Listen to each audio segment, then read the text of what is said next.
pada saat kondisi gempa Jogja tahun 2006 itu saya itu punya kepikiran untuk wah ini ternyata kita ini manusia ini kecil banget. Terus di Jogja kenapa umpamanya di Jawa Tengah gitu, Jogja Jawa Tengah ada joglo gitu. Terbukti pada saat gempa 2006 itu kebanyakan joglo tidak runtuh. Benar. Kalau kita membayangkan. Kalau di logika ya. Kalau di logika. Ya. Ada namanya tumpang sari yang itu beratnya bisa 2 kali lipat daripada. Oke, selamat pagi, selamat siang, selamat sore, selamat malam, selamat kapanpun sobat-sobat Bio semua menonton tayangan ini. Di siang hari ini kebetulan saya sangat beruntung sekali bisa bertemu dengan seorang yang cukup famous ya di bidangnya, di dunianya kayak gitu. Langsung saja saya perkenalkan, di sebelah saya ini ada Om Satya Brahmantya, yang biasa dipanggil mungkin Bram, jadi mungkin bisa dipanggil Om Bram kayak gitu ya. Jadi siang ini kita akan ngobrol-ngobrol tentang perkembangan di dunia arsitektur, di dunia desain interior dan sebagainya, hal-hal seperti itu ya, yang seperti apa sih gambarannya terutama di masa-masa krisis dan pandemi seperti ini gitu. Oke, langsung aja Om Bram, sebelumnya terima kasih udah meluangkan waktunya. Thank you. Sama-sama. Kesibukannya lagi apa nih Om sekarang? Wah ini masalahnya sekarang ini baru pandemi ini kita sudah prokes ya. Jadi kondisi pandemi ini memang agak berat lah. Kita harus mulai kreatif, harus mulai sebenarnya lebih ke bangun jaringan sih. Maintain jaringan. Menurut saya sih itu. Sekarang kesibukannya itu maintain ya. Jaringan. Oke, ya kalau sekelas Om Bram jaringan pasti banyak ya, udah terbentuk jaring-jaringnya dari mana-mana gitu. Amin. Ya. Udah lumayan. Oke, Om Bram, ini kan di masa-masa pandemi ini ada sebuah fenomena gitu ya, di mana tidak hanya hampir di segala bidang itu orang-orang mulai kembali untuk belajar dari nol, terus habis itu mulai memperhatikan hal-hal yang mungkin dulu sebelum krisis dan pandemi itu tidak diperhatikan. Nah, salah satunya itu yang mungkin cukup viral ya di sosial media dan mungkin di tayangan-tayangan di YouTube seperti itu adalah tentang sustainable ya, tentang keberlanjutan. Nah, kayak gitu. Hubungan antara sustainable dan mungkin lebih tepatnya lagi, lebih khususnya sustainable di dunia arsitektur, desain interior, kria dan sebagainya itu seperti apa, Om Bram? Oke. Ya sebenarnya menarik pada saat kita membicarakan sustainable practice gitu.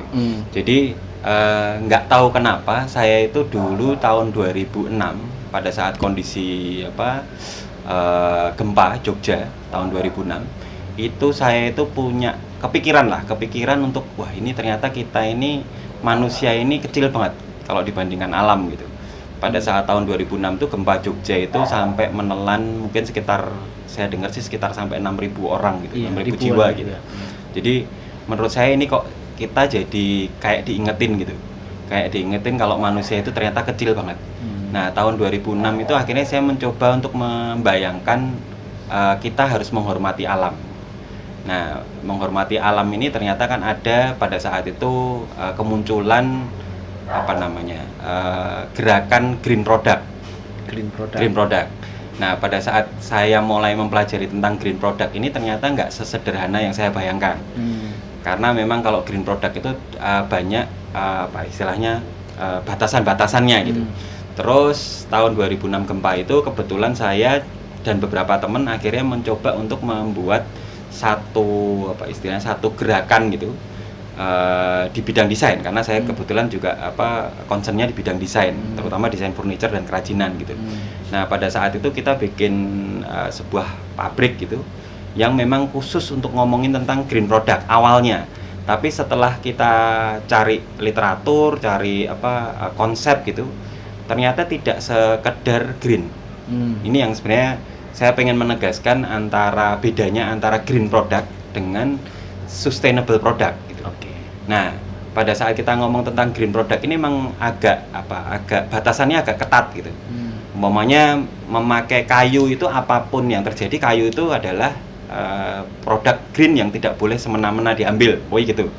Semena-mena diambil. Semena-mena diambil. Karena Oke. Kenapa? Karena pada saat ngomongin tentang green product itu batasan-batasannya jelas. Jadi tidak boleh memakai kayu umpamanya. Nah, itu agak berat buat kita karena di Indonesia kekuatan kita itu ada di kayunya gitu. Ya. Nah, terus atau natural fiber, serat-serat alami di Indonesia gitu, terutama di Jogja, di sekitar Jawa Tengah, di IY gitu. Ya. Nah, akhirnya pada saat itu kita ketemulah sebuah konsep, kebetulan beberapa kali pada saat 2006 itu ada pelatihan-pelatihan yang diselenggarakan oleh NGO dari luar. Malah dari luar ya? Dari luar, Okay. karena mereka ini juga pada saat 2006 itu mereka membantu dalam konteks membantu pasca gempa. Oh, momennya di gempa 2006 ya? Momennya gempa. Ya, momennya di gempa. Nah, Okay. pada saat itu saya sudah mulai mencari literatur tentang sebuah gerakan yang tidak sekedar green gitu. Akhirnya memang ketemu sustainable gitu. Nah, tapi pada saat itu saya sudah merasa, sebelum ketemu para ahli-ahli yang datang ke Indonesia itu, saya sudah merasa ini sustainable product, sustainable practice ini sebenarnya menurut saya, yang saya baca sebelum ketemu mereka ini, profesor-profesor ini, saya sudah merasa bahwa sebenarnya Jogja atau kita di Nusantara itu ternyata kita sudah melakukannya lewat local wisdom yang kita punya, kearifan lokal. Jadi kearifan lokal yang ada di Nusantara ini ternyata hampir ya, saya nggak ngomong semua, tapi hampir semuanya itu pasti ngomongin tentang sustainable practice. Umpamanya kayak di Jawa inilah kita ngomongin tentang orang motong bambu.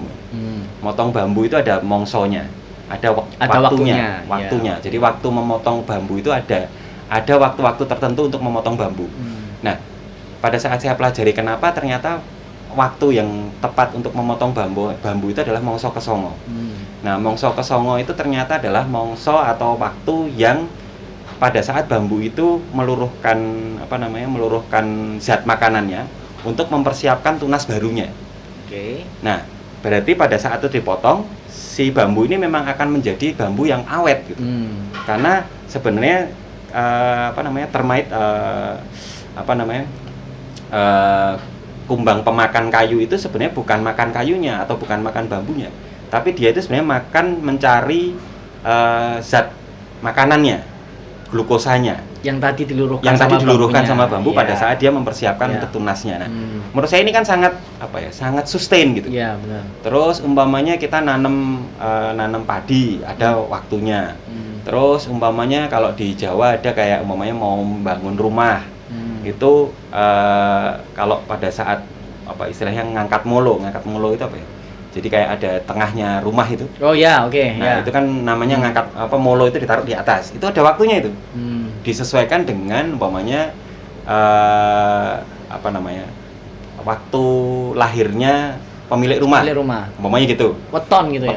Gitu. Ya, okay. Nah, ini kan juga menarik kalau mau kita pelajari itu. Nah, ternyata benar pada saat saya akhirnya 2006 itu kondisi gempa, terus banyak NGO datang ke Jogja dalam rangka membantu, dalam rangka pelatihan. Ternyata ada salah satu ahli dari pada saat itu kalau nggak salah dari USAID. Itu dia saya ikut di pelatihannya. Nah, di pelatihan itu mereka ngomongin tentang sustainable practice gitu. Nah, ternyata benar sekali yang saya bayangkan sebelum ketemu mereka itu, bahwa memang ternyata sustainable ini merupakan local wisdom yang sudah kita jalankan. Sudah berjalan. Cukup lama, iya. Bukan cukup lama lagi ya. Memang leluhur kita itu ternyata sangat menghargai alam kita gitu. Dan ternyata kan benar, saya pada saat gempa Jogja itu juga agak sebel ngeliat TV itu, gara-garanya selama saya kecil sampai kejadian gempa itu saya kan umur 31 ya, 2006 ya, 2006 sekitar ya? 31 lebih lah. Saya SMA gitu. Nah, itu pada saat sampai saya umur 30-an itu, saya itu belum pernah dengar tentang Ring of Fire. Oh, cincin api kan kurang ajar. Maksudnya kita ini sebenarnya aneh gitu pendidikan di Indonesia, masa modern ya, ini. okay. Kita tidak pernah bicarakan tentang itu. Tapi ternyata setelah saya cek, umpamanya di daerah Nias, Di daerah Nias itu ada salah satu acara itu yang mereka itu lomba lari naik bukit. Jadi di waktu-waktu tertentu mereka itu punya kayak apa namanya, perayaan gitu, perayaan Ritual gitu ritualnya mereka itu adalah mereka lari ke atas bukit. Nah itu kan sebenarnya mereka belajar untuk menyelamatkan diri dari tsunami. Oh sih. Umpamanya gitu. Iya. Terus di Jogja kenapa umpamanya di Jawa lah, di Jawa Tengah gitu, Jogja Jawa Tengah ada joglo gitu. Terbukti pada saat gempa 2006 itu kebanyakan joglo tidak runtuh. Benar. Walaupun cukup unik kan, karena dia sebenarnya berat di atas kalau kita membayangkan. Kalau di logika ya. Kalau di logika, ya, jadi di logika. bayangin dia Soko 4 itu menyangga namanya Tumpang Sari, yang itu beratnya bisa 2 kali lipat daripada berat 4 Soko itu. Tapi ternyata nyatanya nggak ambruk. Jadi kan berarti memang ada apa namanya? Ada local wisdom kita yang sudah mengetahui itu. Iya. Yang kurang ajarnya ini ternyata manusia modern itu tidak pernah aware tentang itu. Manusia modern di Jawa gitu. Di kalau kita ngomong Jawa nih. Nah, terus akhirnya saya pada saat itu kepikiran, oh iya ya, berarti sustainable practice ini berarti penting dan sudah kita jalankan oleh leluhur-leluhur kita gitu. Jadi ilmunya memang dari barat. Kebetulan yang ngajar saya itu profesor dari Goldsmith University gitu. Nah, dia cerita tentang sustainable practice dengan teori-teorinya dia. Tapi teori-teorinya dia semua itu pada saat aku ngomongin tentang kebudayaan kita yang ada di Jawa aja, aku belum ngomong yang lain nih. Belum ngomongin tentang Bali, belum ngomongin tentang umpamanya area-area di daerah NTT Timur, sampai ke Ambon, Maluku gitu. Itu pasti ada, saya yakin pasti ada. Karena yang ada di Ring of Fire itu pasti tahu gitu. Beda Kalimantan, Sulawesi mungkin karena beda gitu. Tapi kalau yang Sumatera, Jawa sampai ke Papua yang di sisi selatan pulau Indonesia gitu, itu pasti ada, termasuk Nias itu. Nias itu kan benar-benar di sisi selatannya Sumatera gitu. Jadi menurut saya ini jadi kekuatan yang nggak main-main leluhur kita gitu. Ini yang sebenarnya sudah diajarkan bertahun-tahun yang kita nggak aware gitu. Nah ini yang menurut saya kenapa ya kok kita nggak kayak gitu. Nah akhirnya pada saat itu saya memang memutuskan tahun 2006 itu 2007 akhirnya kita memutuskan beneran bahwa oke nih perusahaan kita akan ngomongin tentang sustainable practice. Itu yang kita lakukan sebenarnya. Oke, jadi walaupun secara teori keilmuan itu diteliti dan dipublikasi sama barat, tapi kita yang di timur itu sudah melakukan sudah ya, sangat sebagai salah satu bentuk adaptasi nenek moyang kita terhadap bencana ya sebenarnya, mitigasi bencana. Mitigasi bencananya sudah kuat. Mitigasi bencananya sudah kuat. Bahkan ke ranah arsitektur bangunannya ya. Bahkan ke arsitekturnya. Nah, ini kan sebenarnya kan menurut saya akhirnya kita ini disadarkan gitu pada saat itu ya. Saya nggak tahu orang lain, tapi kalau saya pada saat itu sadar sekali. Nah, ini dihubungkan dengan kondisi pandemi hari ini. Pandemi hari ini juga sama aja gitu. Sama aja pada saat kita merasa ternyata adalah kita ini kecil sekali kalau dibandingkan dengan alam gitu. Ternyata virus yang kita nggak kelihatan ya, kita bisa kalah sama virus yang kalah cuma mungkin berapa mikron gitu. Ini kan nyebelin gitu, maksudnya oh iya ya manusia ini ternyata sama sekali nggak kuat gitu. Kira-kira gitu. Oke Om Bram, kalau bahas tentang sustainable gitu ya, kalau dari mungkin medianya atau barangnya itu yang mungkin orang-orang Indonesia bahkan itu belum aware sebenarnya masih bisa dikembangkan lagi itu apa? Nah ini kayu atau mungkin apa? Ini sebenarnya kekuatan kita itu ada di raw material natural. Raw material natural. Jadi material-material dasar yang berbasis natural. Jadi umpamanya tadi kita ngomongin bambu, ngomongin kayu, ngomongin serat alami. Terus bahan-bahan pendukung yang lain itu semuanya natural gitu. Nah itu yang sebenarnya kita punya kekuatan itu. Ada kekuatan di situ tapi belum dioptimalin. Persis. Oke, terakhir Om Bram, menurut Om Bram apa sih harapan, ekspektasi Om Bram terhadap dunia desain interior ya, kria kayak gitu untuk kedepannya tuh seperti apa? Oke, sebenarnya gini, sebenarnya banyak hal yang bisa kita highlight gitu. Kalau di Nusantara gitu, di Indonesia gitu, itu adalah lebih ke bahan-bahan raw material yang natural. Pertama itu. Jadi yang kedua adalah kita istilahnya memaksimalkan apa yang kita punya. Gitu. Nah, salah satunya adalah menurut saya yang paling penting itu pada saat, dan ini kelemahan semua orang di Indonesia. Kelemahan semua orang di Indonesia itu kita itu tidak pernah menyelesaikan produk kita itu sampai tuntas. Sampai tuntas. Sampai tuntas. Poinnya apa? Poinnya di finishing. Menurut saya poinnya di finishing. Karena gini, karena pada saat saya berkali-kali dulu tahun 2003 itu saya sudah mulai tahun 2000-an saya sudah mulai bisnis di bidang furniture dan kerajinan gitu. Nah, tahun 2003 itu pada saat itu saya kaget sekali karena pada saat itu saya punya customer dari Jepang. Terus mereka itu seneng banget dengan rotannya rotan natural semacam ini. Itu saya dulu produksi seperti ini. Terus pada saat saya kirim ke Jepang itu mereka akhirnya seneng banget. Tapi pada saat masuk lab itu ternyata finishing kita itu masih harmful, masih berbahaya. Jadi di finishingnya ya. Persis. Ya, jadi di finishing kita itu udah keren, udah bahan naturalnya keren, cara teknik produksinya keren, desainnya keren. Tapi yang sering orang lupakan tuh finishingnya. Ini yang menurut saya jadi apa ya? Jadi kalau orang cantik itu udah cantik, keren, tapi tahu-tahu pas diajak ngobrol on gitu. Nah, finishing itu kayak gitu. Oh iya ya, kesan ya terakhir ya, orang penilaian terakhirnya ya. Cantik nih, ini wah ini keren nih, udah cantik, udah ini nih. Tahu-tahu pas diajak ngomong dong gitu. Nah, iya, benar. Finishing sebenarnya menurut saya itu. Dan ini kebanyakan yang dilupakan sama teman-teman di bidang desain. Terutama kalau saya di kria, furniture, di kerajinan gitu. Kalau di arsitek menurut saya juga banyak yang masalah-masalah yang kekurangannya di situ.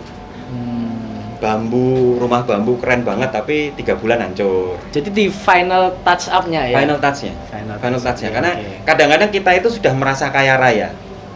Maksudnya kaya raya itu kan kita karena bahan natural itu banyak sekali. Yang melimpah. Jadi, oh ini rusak, oh ganti ini. Oh ini rusak, oh ganti ini. Oh ini ternyata nggak awet, oh ganti ini. Bayangin kalau kita ada di Jepang. Pokoknya keterbatasan bambu di Jepang. Satu Jepang itu spesies bambu itu cuma ada 50 spesies. Akhirnya ya mereka pikirkan 50 spesies itu gimana caranya gitu. Tapi di Indonesia ini bambu aja ada 1.500 spesies gitu. Jadi kadang-kadang pakai bambu ini dimakan rayap, ganti bambu ini. Oh ternyata bagus. Oh ini bambu ini finishingnya kurang. Oh pakai bambu yang ini. Oh finishingnya bisa gitu. Nah sementara kita sendiri itu kadang-kadang karena merasa kaya itu akhirnya finishing atau final touch-nya itu kurang. Jadi cepat puas gitu ya. Cepat puas. Nanti kalau ini pun gagal, ganti bambu yang lain gitu ya. Atau kayu ini gagal, ini nyalain kayunya gitu. Oh iya benar. Padahal bayangin kalau kita ada di negara-negara Eropa, di negara-negara yang subtropis gitu. Wah itu kan kayu cuma ada berapa spesies. Benar. Nah di Indonesia itu bisa ribuan spesies gitu. Kayu yang punya density keras, yang bisa untuk furniture dan lain-lain, itu bisa ribuan gitu kalau kita cek gitu. Nah kira-kira gitu. Kira-kira kesalahan kita masih di situ. Ya. Jadi masalah ketuntasan ya, konsistensi. Ketuntasannya, saya setuju ketuntasan. Sampai selesai sampai tuntas gitu. Terima kasih Om Bram atas obrolan di siang hari ini. Mungkin lain kesempatan kita bisa ngobrol yang lebih banyak ya, lebih spesifik atau mungkin hal-hal yang lebih seru, topik-topik yang lagi hangat kayak gitu. Terima kasih. Buat sobat-sobat Beauty di rumah, terima kasih juga sudah menyimak dan menonton tayangan ini hingga selesai. Semoga teman-teman dapat pelajaran dari apa yang kita diskusikan di siang hari ini. Terima kasih. Selamat siang.